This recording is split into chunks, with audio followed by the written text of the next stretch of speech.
Hey, it is another episode of Write Once, Read Many.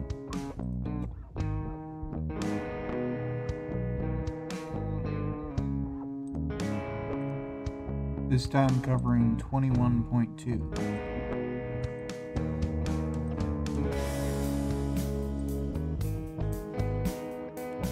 Let's see.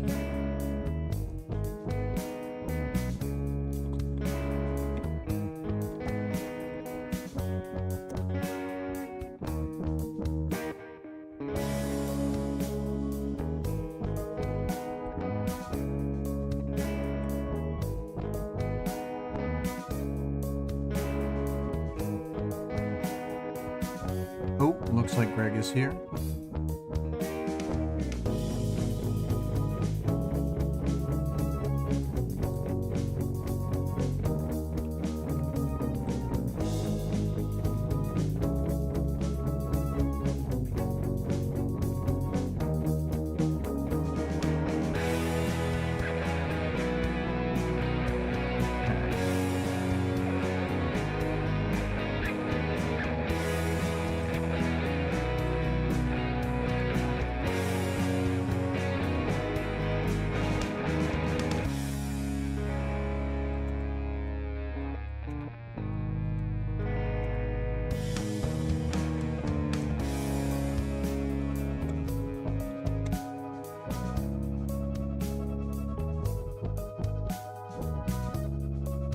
I'm using this more expansive opening theme to do last minute things that I forgot to do, so how convenient. But I am going to turn it down now. As the audience participation reminder, for 21.2 we put write your own comedic Dinah notes to Taylor.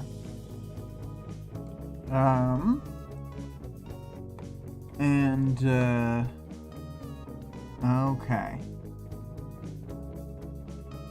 So, themes for this chapter, I don't know, mental reconciliation. Like, Taylor spends this entire time, sort of checking in with herself by having this theoretical conversation with her mother, and then by writing this much less theoretical note to Danny. So she's able to use these two things to consolidate her feelings and figure out what she's going to do. So, I don't know, I'm not exactly sure what words, but yeah, just her confronting her own troubled emotions. That's the, and I mean, like, this is kind of a continuation of a book theme of, like, generally she does not do this, and so it's like an evolution of the theme, because obviously it's been building to this for a really long time. Hi, Vale. So, yeah. Okay. I'm not sure what else to say for themes. Probably just that. The like, finally we've reached the point where there's this confrontation. Oh, that's kind of funny. I didn't notice before, but the dog on the picture is more of just like a brown dog. And we could say that the tail is the little swoop tail, because some Boston Terriers do have kind of less of a tail nub and more of a tail squiggle. Oh, Vale says I haven't caught up on last week's episode yet. Haha! Last week, yes. Anyway, so I'm gonna hop into 21.2. This is gonna be one of those ones where I wrote a teeny tiny bit and then my brain gave out and I was like, okay, I accept that I'm just going to have to kind of go through the chapter on the fly. I did listen to it a lot of times and think about it. Vale says, "Oh no, I just realized the perfect answer. The note isn't cut ties, it's cuties." Yeah, dear Lord. She needed those little oranges from the store. She needed cuties. Mandarin oranges, I think. Anyway. 21.2. The group has made their escape, the three from the last chapter. It's Taylor and Tattletale and Rachel. Skitter feels Atlas getting tired and sets down. Tattletale asks about it, and Skitter tells her that Atlas is wearing out over time. She realized during the Echidna fight for the first time that the time it takes for Atlas to wear out is getting shorter and shorter. And she's been trying to figure out what to feed him because she still hasn't worked everything out. So it just sort of seems like Atlas is slowly on the way out. But I pulled this big quote. I wrote like 3 different things and was just like, no, I'm just going to quote it. Which is part of the problems I was having, is like a lot of this chapter is just so sort of, I don't know. I've said it before, but the story just sort of gets denser and denser, where the connective tissue of thoughts is so, like, the trail of thoughts itself is important, and so I'm having a hard time getting that out from the summary, because it's how Taylor's like experiencing the acting on impulses for emotions that she hasn't even confronted or put a mental eye on yet. Greg says about the cuties thing, "Aww," with a heart. Vales, if there are 3.5 words you never want to hear from a precog, it's "I'm sorry, cuties." Yeah. Well, in this case, it'd be more like cuties, comma, "I'm sorry."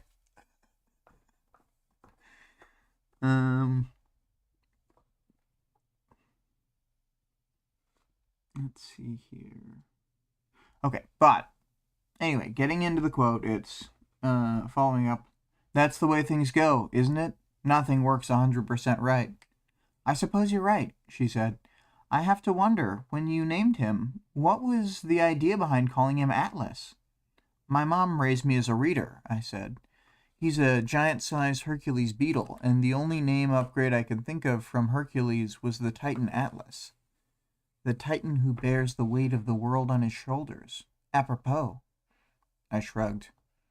"And, like his master, he's having trouble with his burden?" I think that section is excellent, and you could, I kind of feel like you could show somebody that out of context to be like, this is an excerpt of kind of what the conversations are like without them needing like a lot of context. Because I mean, I don't know. I thought it was great. But Taylor's avoiding this conversation, and she tells Tattletale that she doesn't want to be psychoanalyzed, then gets onto one of the dogs, a dog who we will shortly learn is named Radley and is a Boston Terrier. Let's see here.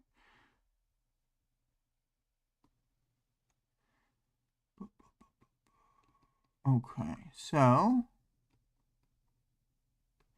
Tattletale basically says that she might be able to help if Taylor hears her out. And Taylor doesn't think so. These aren't things that they can talk through. She just doesn't understand why no one can work with her. She lists off a bunch of names, but some of them are like, "Are you crazy?" Because 2 of the names were Kaiser and Purity, which in multiple situations, I get what she's referring back to, like Arc 5, then Arc 7. because she also lists like Miss Militia, Pigo, Dragon, and Arms Master on the list, and it's like all those four I get, but Kaiser and Purity is like way out of left field. It's like you're not gonna be able to just work with these guys. They're not even on the scale where other people think they might act reasonably. They're real bastards. Anyway, not harping on that too long. So she just doesn't understand why no one can cooperate, and Tattletale's basically like, well, they also think the same of you. Why can't you ever act rationally and like take things the right way, go the right direction? When Taylor sort of refutes this, Tattletale just waits. She waits for Taylor to keep talking her feelings out. And Taylor's talking about what's like fundamentally right and wrong, and she doesn't think that this is a complicated situation. And Tattletale's basically like, people can't even get the littlest things right. Why do you expect them to get the big picture stuff right? Then Taylor goes back to bringing up Tag attacking her at the school, and Tattletale's like, it's a complicated situation. There's a lot of push and pull going on, and she reasons through the situation. Taylor brings up the idea, and I agree with her on this point, but I also understand what Tattletale is saying, that they're more aggressive against the Undersiders than they ever were against any of the like white supremacists or the ABB, which admittedly that's not quite right, because when the ABB threat, I mean, it's true in a grand sense of like the long term, but as soon as the ABB stepped things up and put themselves in the spotlight, they actually did do quite a lot. But I agree with her that what they were doing before the heroes stepped up their pressure on the ABB was already like unacceptable, etc. And then the fact that they didn't send in someone like a heavy hitter to take out Empire 88, I think is also like ridiculous, because they were causing so much like harm on a day-to-day basis. Like, not that the PRT is directed by like trying to do the most good all the time necessarily, but if I were in charge of the moving the mice around the board, I would put Alexandria in whatever city the Empire 88 is in and just like dog them. She could have taken them out, like she could have rooted them out of the city probably. I don't think there's anybody in their group who could like hold a candle to her in a fight. She can just beat all of them, and there's not really a lot they can do about it. So I agree with Taylor's point, that is to say, but then from Tattletale's side of things, which Taylor can't see, but I totally understand what Tattletale's saying, they need to stop somebody who has taken over a city in a public way because of the way that Taylor and the Undersiders are interacting with the world. Then the perception is worse from the outside, even if the outcomes are better than they were under the previous setup with the ABB and the Empire 88. So for PR purposes, they've got to step it up against these villains who have taken over a city. And Tattletale does something very un-Tattletale-ish, and she forgoes going on a whole spiel about the unwritten rules, so impressive stuff there. But she, excuse me. She explains that Tag and Pigo see themselves as outside of the game, so they don't have to worry about the rules. And because of the way things are with the Protectorate falling apart, they need a big win because they have people from all over the world watching to see what happens and waiting because everybody counts on them for Endbringer attacks except like the CUI and Russia. But like almost everywhere else in the world, they want the Protectorate to fly in and fight the big monster. So she kind of displays how small the PRT, like she says directly that they're barely a factor to the PRT, like how they feel and like if this is fair to them or not, because the PRT is working on such a big scale. And that they just need a PR victory here to like partially destabilize the Undersiders and make it look like they've defeated them, but they need to keep them in place because they don't actually have the manpower to fight off every villain team who shows up, like the Teeth and the Fallen. So, they sort of reason through that. Taylor brings up the rules again. And Tattletale's like, are you surprised they don't care about the rules? They have broken the rules a bunch of other times. And then also brings up that Dinah and the other heroes had sort of assured them to a certain degree that they didn't think there would be like a hostage situation at the school. And Taylor directly thinks, I didn't want to think about Dinah. So she is avoiding that, which, of course. That's another thing that she works through in a little bit later in the chapter. So this chapter is a lot of direct resolution of emotional buildup, so that she can move on a little bit. Let's see here.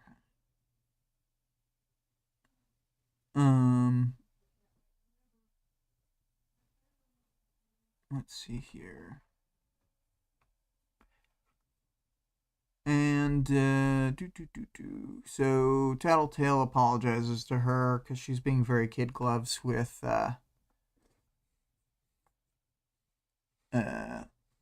Taylor, but then Taylor interrupts her and asks Rachel if she can borrow a dog. She does indeed borrow Radley, and then they sort of negotiate. He needs to eat, etc. He doesn't need a walk. Tattletale had on Taylor's request had food delivered to all the headquarters for the dogs that is already the kind that Rachel uses, so they have enough excuse that she can take him and feed him and stuff and bring him back to Rachel the next day. She starts riding off and she's really enjoying the feeling. She says it's not relaxing, but it was soothing, and she's, it's still summer there, much as it seems like a lot of time has passed. It is in fact the same day as Arc 20 when she was outed.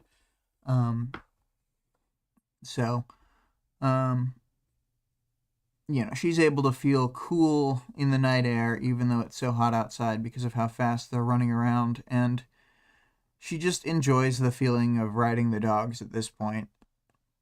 She doesn't know where she wants to go, and she's thinking through all the places she can't go. She can't see Dinah, and even if she could, she doesn't know if she'd want to. She can't see her dad, and even if she just went near him, she'd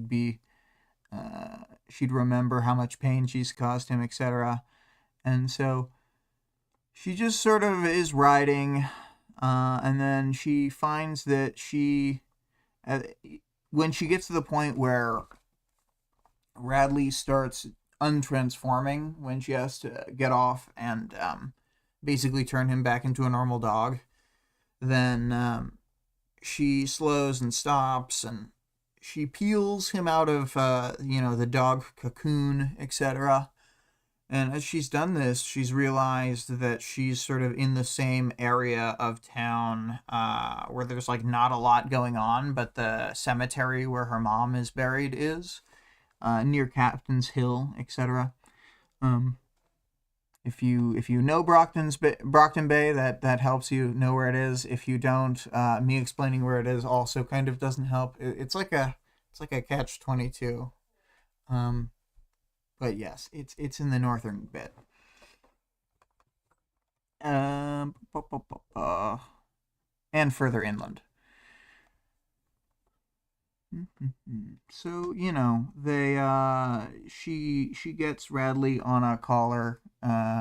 He is back to being a normal Boston Terrier, and my dog, who often will scratch on the door and then come in and grumble around,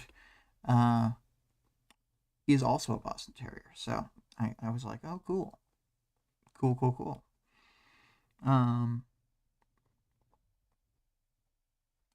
I don't know when I missed this, but Vale had said the goal is not. I'm assuming that was meant to be ideological. The goal is not ideological. It is actually the reverse in a way, to keep as many capes alive and functional as possible. It's not internally ideological, but externally it is ideological in the PR sense, because they're trying to say, oh, we're still here fighting the bad guys. But I agree with you that internally it's being as pragmatic as possible to both get this PR victory and continue having the other Undersiders act as their proxy troops against groups like the Teeth. So yes, it is very functional. And they don't want to like kill Taylor. They don't want to put a kill order on her, because she can work with them sometimes, and Tag wants to send her to the birdcage, but like the other people don't. They want her fighting on the battlefield with them against stuff, I'm guessing. It's like why they didn't put Lung away, because they wanted Lung to fight Endbringers still. Bad timing on all that, after all. But anyway, so that must have been from a while ago. But man, we get Taylor thinking about fluid-filled sacks with real dog bodies.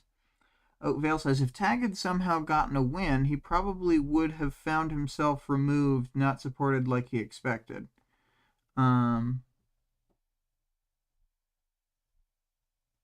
Maybe. I think if Tag had successfully, like, let's just say that Tag puts Taylor only in the birdcage,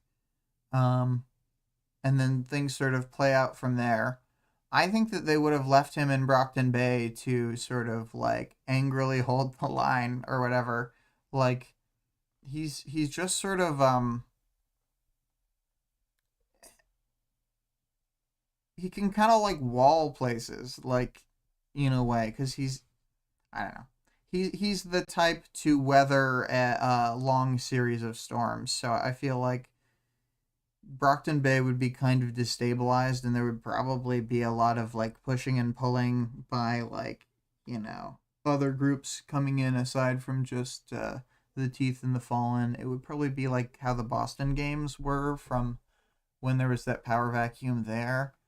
And then I think he would have done all right. Again, I think that he is bad for the city and like Cape relations and stuff like that. I don't actually think he's a force of good or whatever, but I think he's good at what he does generally. I don't know I think that makes sense. Hopefully that makes sense. But that's why I think he wouldn't have been like given tons of resources or whatever, but I don't think he would have been removed. I think part of the point of putting him there and keeping him there would be that he could just keep things running. But whatever. I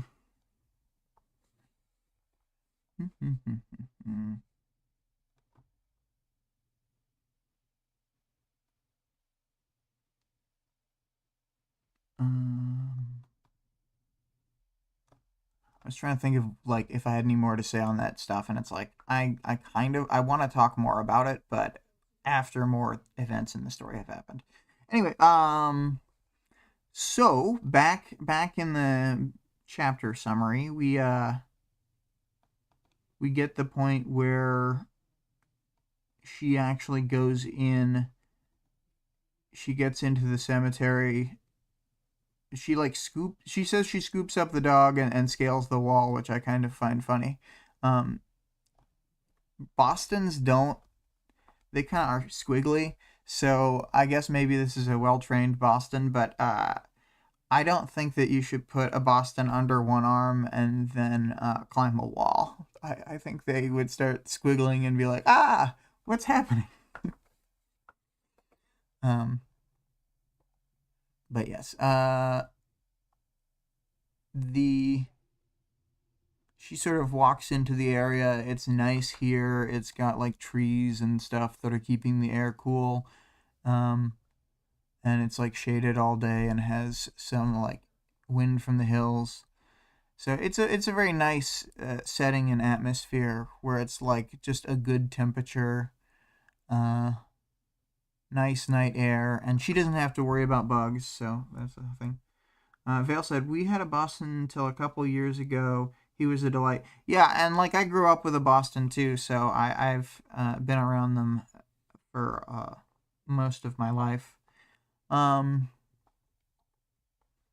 But in my experience, they don't super love being picked up, and it's best to use two arms to sort of get one under the back, one under the front. They often have like sensitive bellies, like not every one, but like it seems frequent to me. So I never try and put any pressure or anything on the stomach to hold them up. They just seem to really despise that most of the time.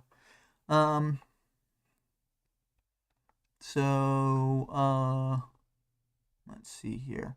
And they do like getting hard scratches like she's doing here. She's got the scratchy gloves. And Radley's into it. So she starts talking to the headstone we see here that is her mom's. And this is when I'm going to call attention to the art. This is the time Vale says he hated being belly up. Yeah, that sounds right too. I mean, I know a lot of them that like being like flat on their side and stuff. But yeah. When I carried him, it was forearm under the torso, him upright and carried close. All right. I got you. Like that. The way I do it, yeah, it's like basically arms sort of forming a cradle bed, and then like hips on one end and sort of collarbone front, like just below the neck on the other bit, so that you're distributing the weight on the two sections. And most of them seem fine with it. But let's see here. What are we saying? Yeah, so we see it reads the same thing in the text as a sort of indented like headstone thing. Just as it reads here, Annette Rose Hebert, 1969 to 2008. She taught something precious to each of us. And there's the vase of flowers that was presumably left by Danny. She thinks that he had visited the grave earlier today, maybe with his friends who were taking him to stay with them. But yes, Vale, now is the art appreciation moment. So if you feel so inclined, you can talk about the art. and not feel bad about repeating yourself or whatever.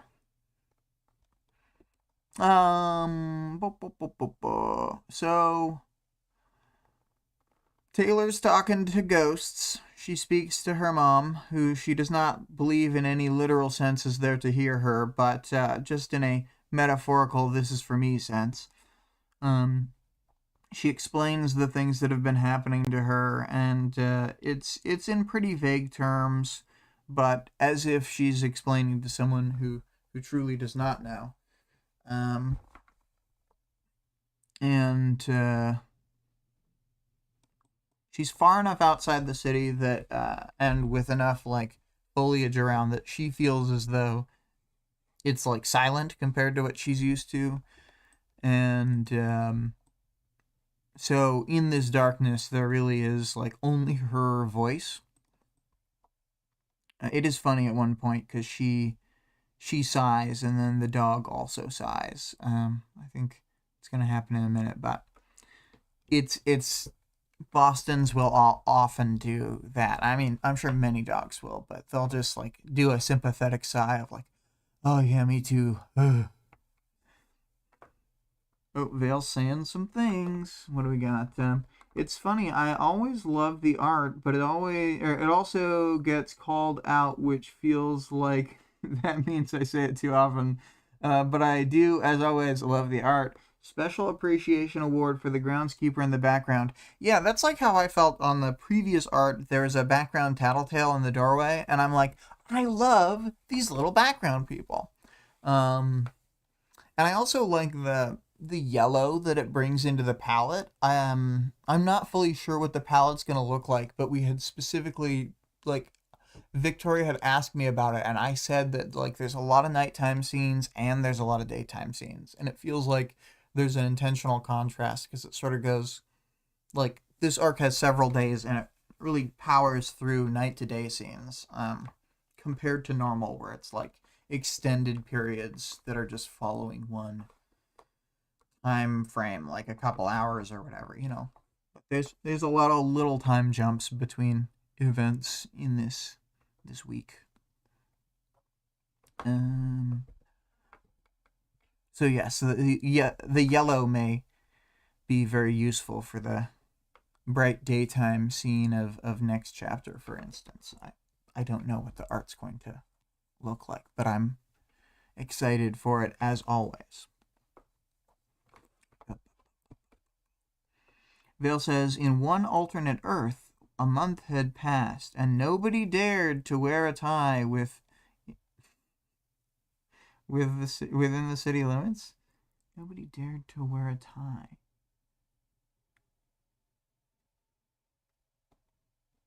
I'm sure there's a pun that I'm just not get. Oh, cut ties, cut ties. Oh, there you're going, because that's it. Okay, nope, I got it.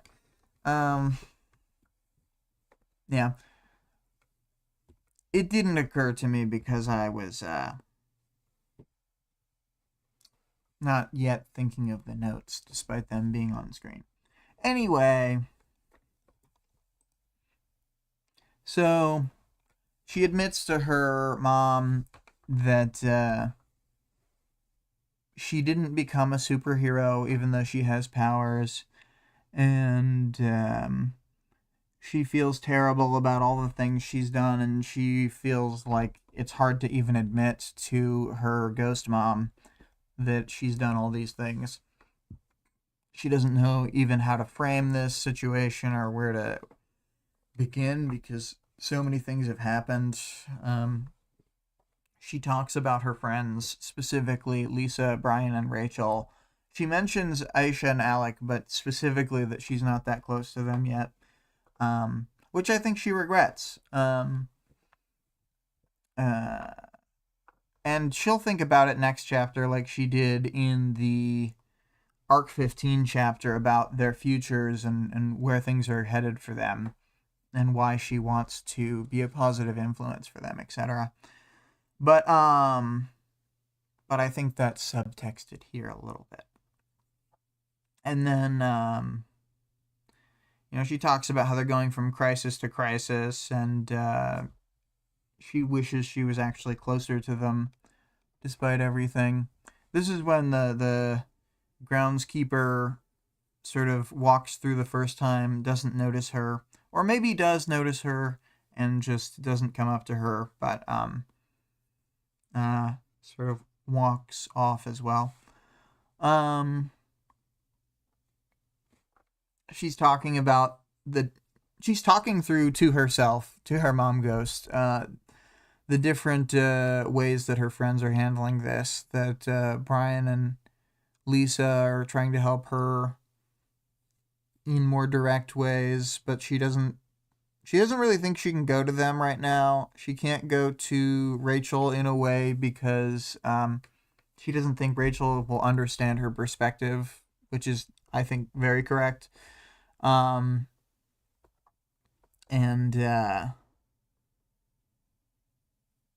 she just feels like talking to her mom ghost is the only thing to do. Oh, this is when she sighs, and Radley also sighs.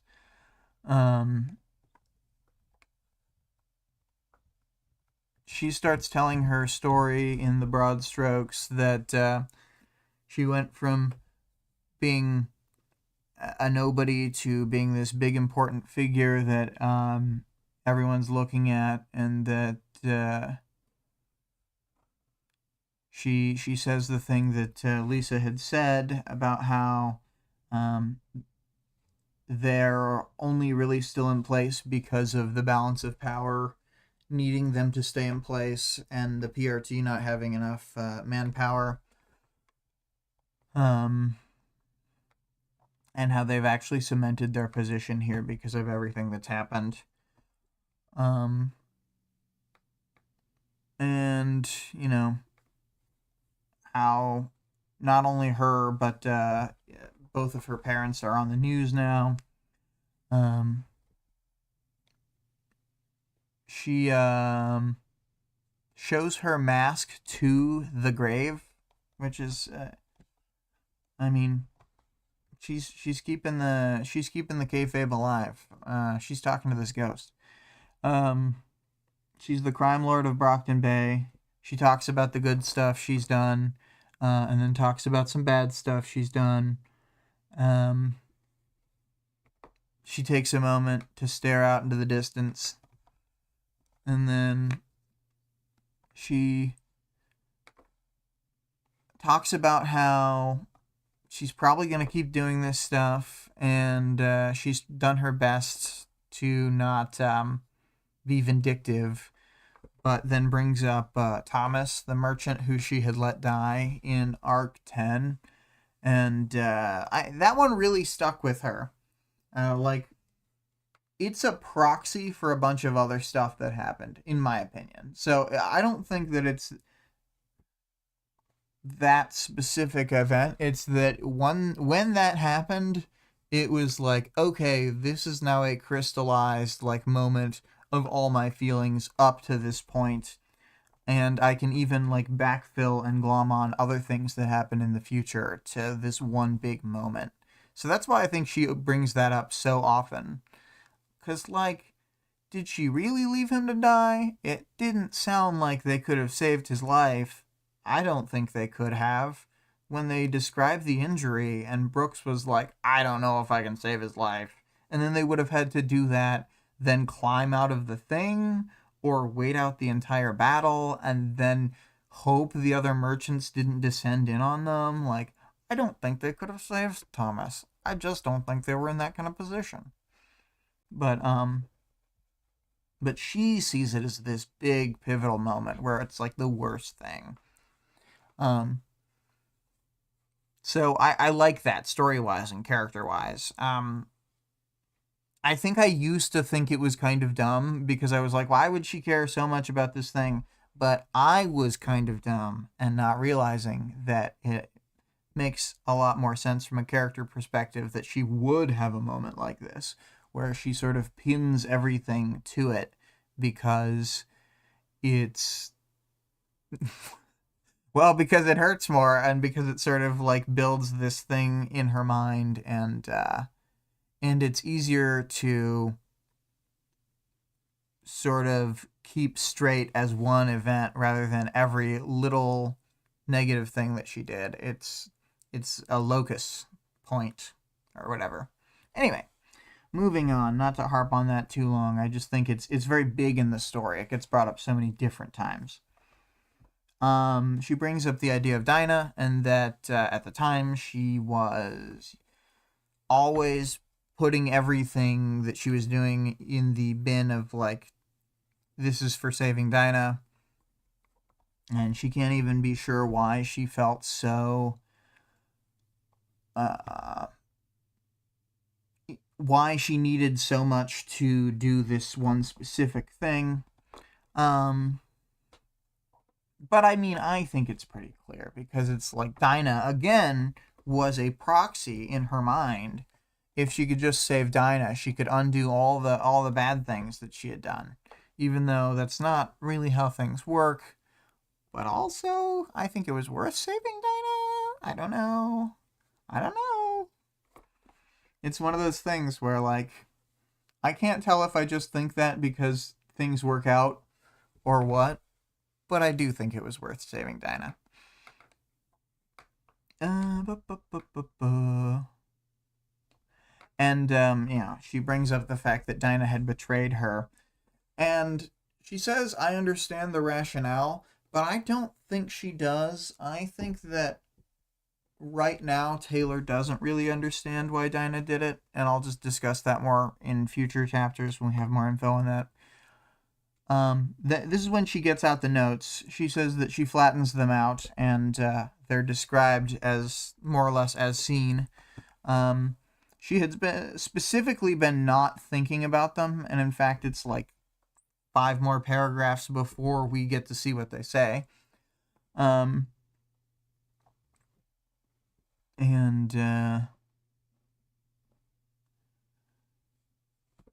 She talks about how things aren't fair, no karmic retribution.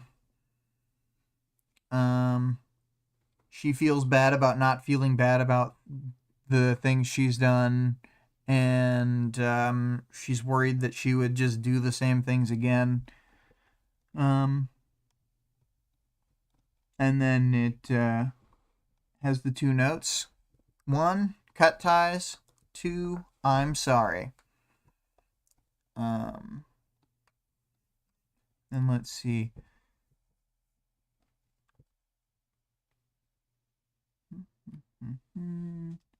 Yeah, this is when she says that she's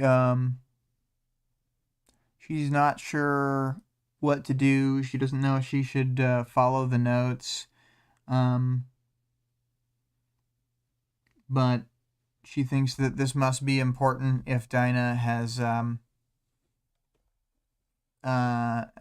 betrayed her. It maybe is giving people the best chance of surviving whatever big shake-up events are to come. The groundskeeper shows up again, ish, still far away, but she continues talking to the grave.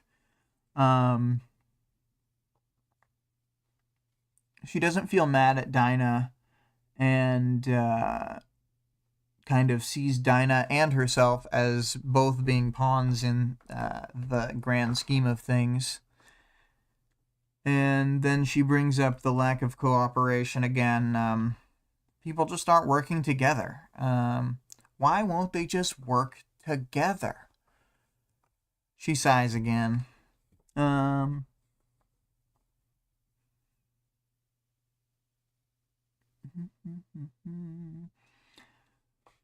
And then she sort of thinks through some more stuff, thinks about her mom, feels a sort of relief at getting this off her chest. She really needed to talk this out, and some would say she needed to go to therapy or whatever, but I think just saying these words at all and not thinking around her thoughts, but just thinking her thoughts was fairly important for her.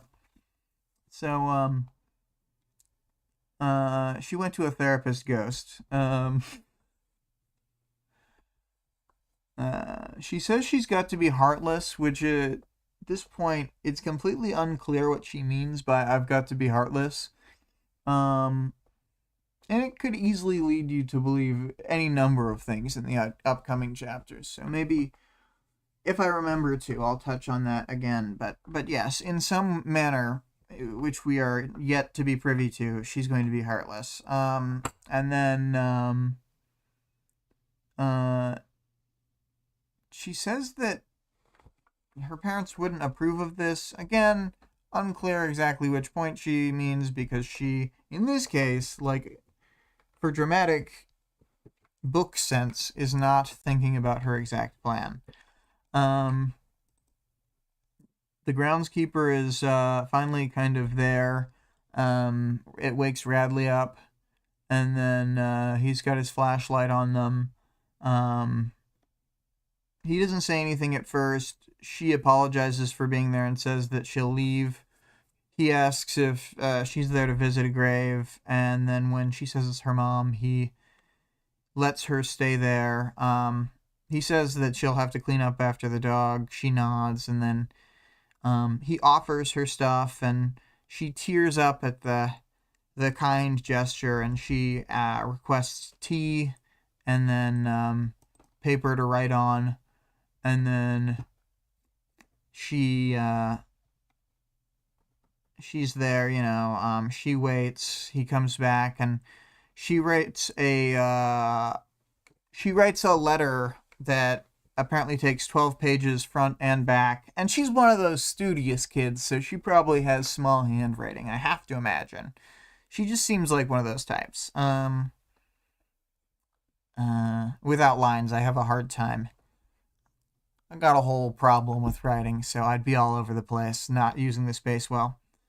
Although that is why I do things like non-standard formats, to sort of make up with just a teensy bit of graphic design what I would lose to a standard thing. But I'm sure that she's just like, you know, standard paragraphs, tiny script, maybe even cursive.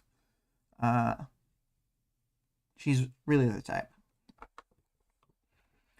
She said her hand was cramping and her neck got a stitch in it by the time.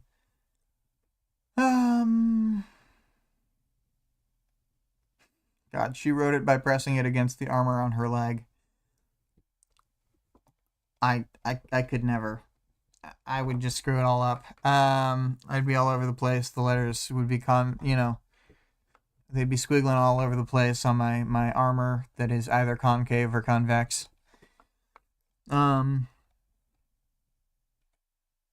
Let's see here, but the final words are, "I love you, Dad. I'm sorry. Taylor." And then she takes that nice flower vase and coils up the 12 papers, dunks them inside, and then puts it upside down on the cement of the base of the grave so that it won't get rained out or whatever, eaten by bugs, what have you. And then she stands up. Radley's happy to be going, and then she says in her mind that she's made her decision, and she wasn't prepared to make this decision when she had, like, even as recently as the start of the chapter when she'd left the PRT headquarters. And this really helped her clarify things, talking it out, but, like, again, as we had said, there's really no one she could talk to about this in this moment in her life. But she doesn't feel as lost, she doesn't feel as frustrated, and then she, with the ability to write this note to her dad, has really been able to clarify what she'll be doing. She says to her ghost mom therapist, "Thanks for hearing me out. I'm gonna be busy, so it'll probably be a while before I drop by again. Sorry." And then she walks away with a direction in mind. And that's where our chapter closes. Yeah, it's another good one. It's like I said in the theme section. I think this is a payoff, and an evolution of a theme. It's what we finally get for all of Taylor's like compartmentalization and lack of being willing to think about certain things, and yeah, it's pretty great, pretty good. Oh, Vale had said about the earlier joke, it was the stupidest possible joke. I'm sure that you could find stupider. I believe in you, Vale. Greg says, Taylor, heartless. Sure. But what about Taylor's nobody? Yeah. And don't even get me started about nor did Taylor. For all the non-Kingdom Hearts fans out there, that's some Kingdom Hearts nonsense. Oh, my chapter thought that I wrote down, but also made explicit while I was going through, was that I think that back and forth about Atlas's name is excellent. I think it's great dialogue. I think that Tattletale is just like perfectly riding the line and pushing the boundaries, because she's like so spooked about spooking Taylor, and she's like finally moving in a little bit with her hands out, like, come on, Taylor, don't run away, come here, let's talk about this. It's great.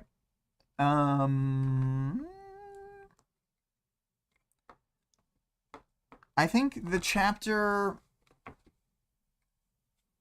it's not like it's some surprise, but I wouldn't have seen a chapter like this coming from the previous chapter.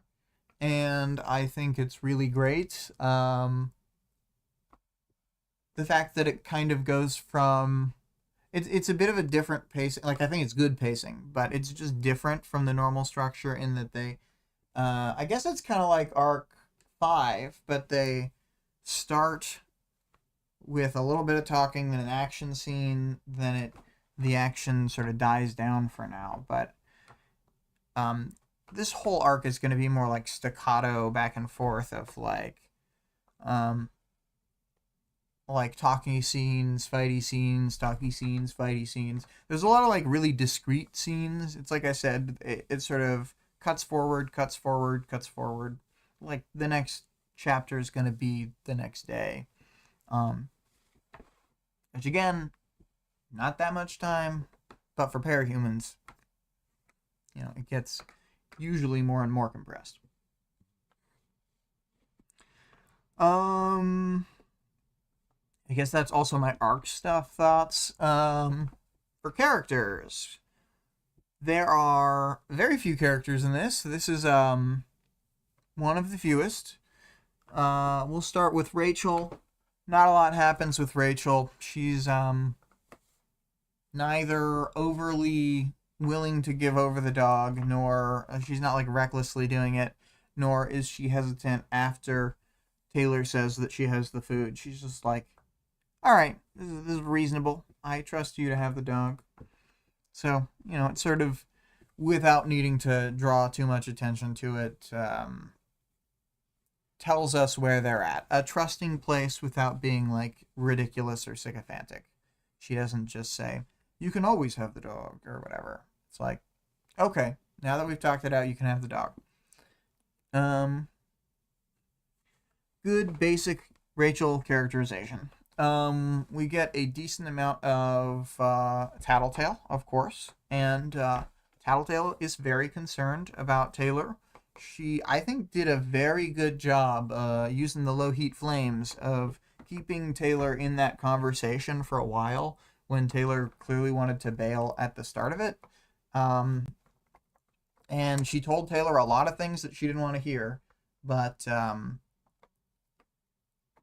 it was really good because after dealing with that, I feel like Taylor needed that as like a shake before confronting the feelings, so that she had more like like, since the ideas were presented to her by Tattletale, then later in the chapter she was able to be like, okay, I can accept these things. Rather than if she had gone to the grave without talking to Tattletale, maybe she just sort of has a more frustrated, less constructive version of this same thing, because she doesn't have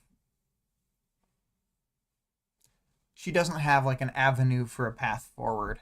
Again, it's kind of hard to talk about these chapters because they very much are pulling you down a path without telling you where it's leading you, so I don't want to just say what she's decided to do or anything, so I won't. But yes. Yeah, I think that Tattletale does a pretty good job here, but it is very painful for Tattletale to be in this kind of position, and she just wants Taylor to be happy. But you know, it's kind of a mixed bag, I guess, because it's like Vic said during last stream that Tattletale finally has a project again, so she is more focused, and less all over the place. So,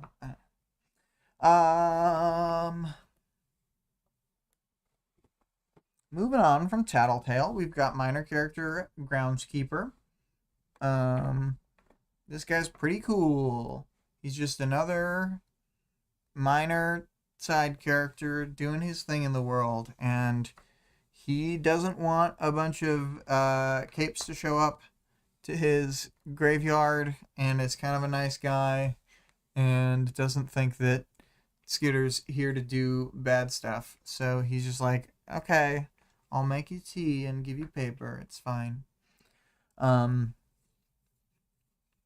And, you know, by not calling the PRT, he doesn't have a big stupid cape fight in his graveyard. So that's pretty smart.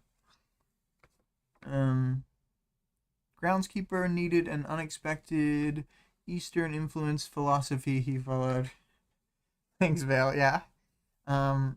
This Groundskeeper could have used more Guanxi. You're quite correct. We're gonna see inside the Groundskeeper's mind, and he's gonna be my favorite character. He's the new Stan, and he has his totally own thing going on. He's not just like a copy of Stan. He's Wildbow's like final ultimate character. So I've written an extra interlude for Worm. It goes right between 21.2 and 21.3. It's 21.x Groundkeeper.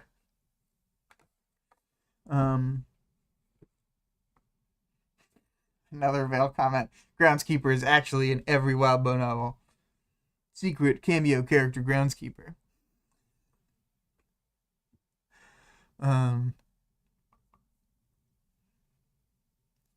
But yep, he's just some guy, you know. Honorary mention Radley. He needs a little more mention because we don't get the black and white tux of a Boston Terrier in this beautiful artwork.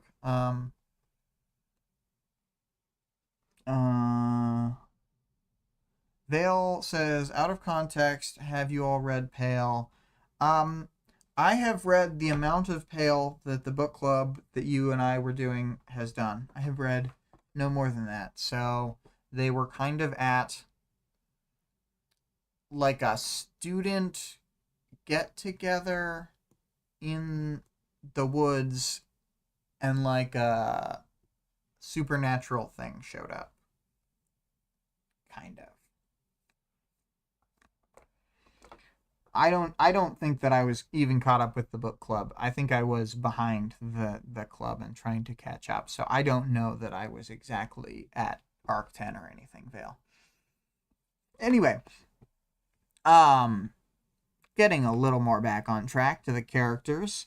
Radley and his sympathetic size will be moved on from, and we'll talk about Taylor. What more to say than what I said all chapter? She spent whole like couple hours in an evening talking out and writing out her feelings And she is much more coherent and has a specific direction. So through the next few chapters, she'll be doing stuff in a much more purposeful way. The previous chapter was a lot more like reactionary than what she wants to be like now. Greg says, I've read a bunch more, but have not finished yet. Partway through arc 18. Cool. Oh, both Vale and Greg have not finished, so cool. Anyway, I think I'm kind of done with the characters section. There's not that many characters, and I kind of talked about them as I went and all. Moving on to the powers, knowledge, and world building. I guess we gained a little knowledge about Atlas and the fact that he's wearing out. And that's sad, but I also feel like we already had that impression previously. And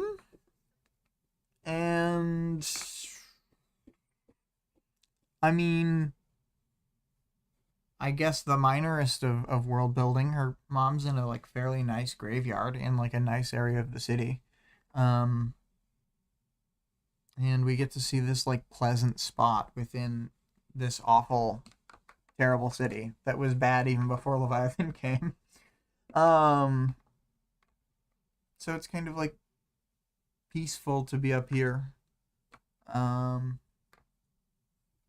guess there's not that much world building, but I like it here. I'm glad this scene exists, and I'm glad this art of this scene exists. No bonus this week. Maybe someday. For the audience participation, let's see what people have had to say. The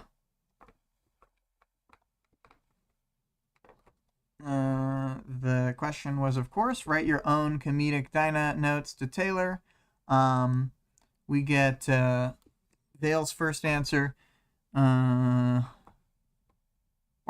first answer is Vale's answer, I should say. Oh, wait, no. I forgot. Okay, because I had asked this a while back. And then we sort of did the bonus chapter, and then I split the other thing into being... Yeah, there was a sequence of events. Anyway, so the first answer from Vale, I was thinking there were multiple, but... Taylor's vision returned. She finally gets to read the pair of notes. If you can read this, you're too close. More quips. Those are what the two things say. What did that even mean? Too close to what? And she had to talk more? This had to be important. She would put all her effort into figuring out and to figure it out and do what was needed. And then the next answer was, oh no, it was the same thing. It was just a repost of the same thing. If you can read this, you're too close, and more quips. Still pretty good. Then 2 + 4 × 5 gives us a fortune cookie answer that was blurred out because it is technically spoilers, but people are just going to have to hear this spoiler. Leet dies in Brazil. Yep, that's definitely what the note said, is Leet dies in Brazil.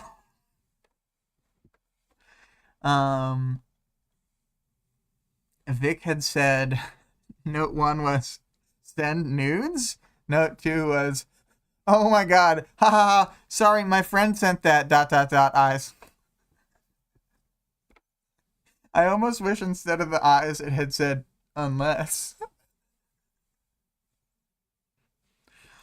That was a good one. I'm glad that, yes, Vic said she'd put something good, and she did.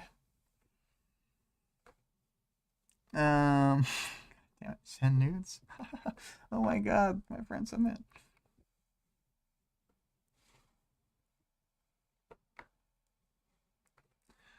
Greg's answer was, avoid monkey JPEGs. Girls in mirrors are closer than they appear. Great advice. Vale had said from Dinah, 72%, or, the whole point, whatever, chance of nudes. Yeah. But of course with two O's. Alright. Despite how brilliant and funny I found all those, they were very brief. Let me think if I have one myself.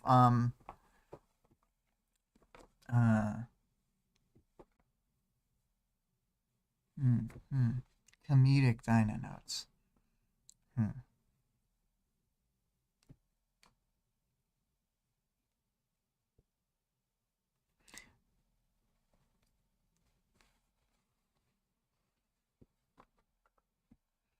Throw out the chocolate milk. That's on the first one. And trust me is on the second one. And then Taylor still drinks the chocolate milk. I mean, she's very defiant.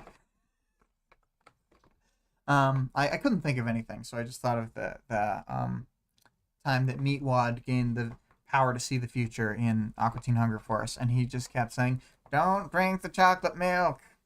But he didn't really gain the power to see the future. He just was standing around noticing that it wasn't in the fridge. Anyway, Aqua Teen Hunger Force is a lot dumber when you just explain it than when you watch it. So I'll move on, and I'll start the outro. I think that I've rambled on quite a bit this time. So it's that time. It's time to go. So the music in this episode is and I didn't save it last time when I changed it. It's not great. It's Imago by ScarlettXOX. You can find her work at twitch.tv/Scarlett_Rogue. Our Discord server can be found in the stream description as well as the channel description. The author of the work being discussed can be supported on Patreon at patreon.com/Wildbow. The full text of the work is available for free online at parahumans.wordpress.com. And there is also a fan-made audiobook of the entire work at audioworm.rain-online.org. And now I have to let in the dog, the very Boston Terrier of which I spoke, so that she can make grumbling noises in the background. It's a good thing I already read out the final stuff so that I can mute the mic.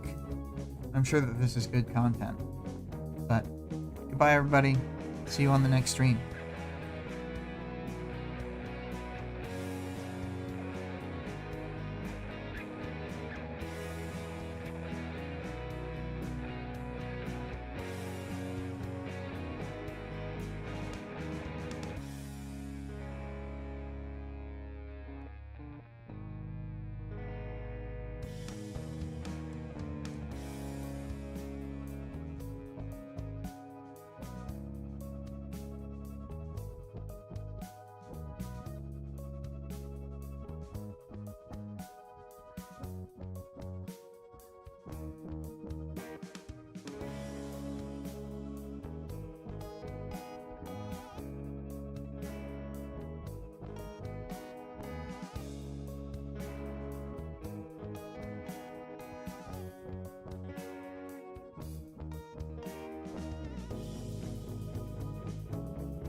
We got a cheers from Greg and a final goodbye.